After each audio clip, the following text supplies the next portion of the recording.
एक वेगळा प्रश्न या व्हिडिओतून मला तुम्हाला विचारायचा आहे. वाईट शक्तींवर नियंत्रण ठेवता येते का? कदाचित याचं उत्तर अनेकांना आवडतही नसेल किंवा तुम्हाला ते अंधश्रद्धा देखील वाटत असेल. हा प्रश्न चुकीचा असू शकत नाही आणि त्याचे उत्तरही तुम्हाला लपवता येणार नाही. बघा, उत्तर साधं आहे. वाईट शक्ती किंवा प्रेतात्म्यांची शक्ती यांच्यावर नियंत्रण ठेवता येते.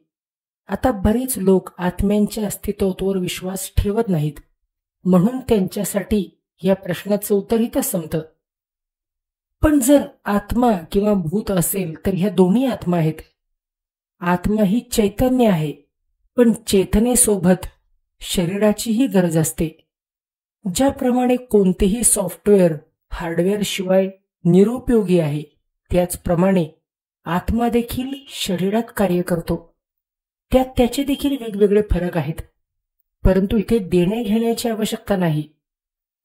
या इच्छा पूर्ण करण्यासाठी आत्मा भटकतो आणि एकतर अशा व्यक्तीच्या शरीराचा वापर करतो ज्याची ऑरा कुमकुवत आहे किंवा तांत्रिक नियंत्रणाखाली येऊन त्याच्यासाठी कार्य करते. बरं, ह्या प्रेतात्म शक्ती, भूतांच्या शक्ती नियंत्रित केल्या जाऊ शकतात किंवा त्या कशा केल्या जातात हे ह्या व्हिडिओचं मला सांगण्यामागचं कारण नाही, पण आपण आपले स्वतःचे संरक्षण कसे करावे ते महत्वाचं आहे.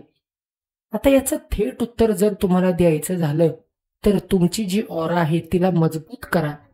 जर तुमची आभा मजबूत असेल, तुमच्या शरीराची चक्र जर गुळगुळीत असतील, तर कोणताही आत्मा किंवा तंत्रमंत्राचा प्रयोग तुमच्यावर अयशस्वी ठरतो.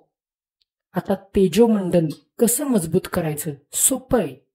योग्य प्रमाणात आहार करा, प्राणायाम करा, ध्यान करा, मंत्रजप करा, शुद्ध हवेचा श्वास घेऊन, विवेक शुद्ध ठेवून, चांगले विचार करून हे सगळं जर तुम्ही केलं तर निश्चिंत राहा, तुम्हाला कुठल्याही तांत्रिक क्रियांचा कसलाही प्रभाव पडणार नाही.